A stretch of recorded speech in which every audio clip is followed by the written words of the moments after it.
c'est qu'il ne peut plus vraiment aller nulle part, dans des grands pays en tout cas, parce qu'il n'y est pas très bien reçu, tout simplement, ou parce qu'on fait savoir que c'est inopportun.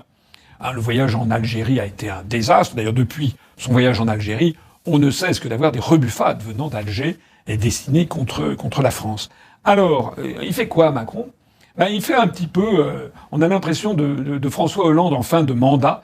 Je ne sais pas si vous vous rappelez, mais François Hollande, à la fin 2016, début 2017, bon, il savait que c'était terminé. Il avait compris que l'oligarchie qui dirige la France avait décidé que le prochain président de la République, ce serait Macron. Parce que Hollande n'est quand même pas complètement débile. Il avait bien... ou alors il avait eu des appels téléphoniques en lui disant, bon, cette fois-ci, c'est terminé pour vous. Et donc, il s'est mis en roue libre pendant les derniers mois de son quinquennat. Donc, je rappelle que François Hollande est allé notamment en Amérique du Sud, il est allé en Colombie, je crois, il me semble en Équateur, voilà, pour rien en fait. Il a dépensé des tonnes de kérosène avec son avion spécial. Il est allé serrer la main de présidents qui l'ont reçu, qui n'en avaient rien à faire parce qu'ils savaient que quelques semaines après, il ne serait plus rien. Donc, il a fait du tourisme en définitive. Eh bien, c'est malheureusement ce que fait Macron.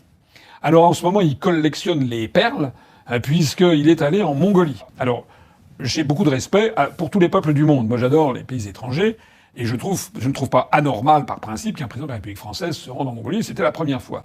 Sauf que là, ça n'est pas voulu, c'est quasiment subi.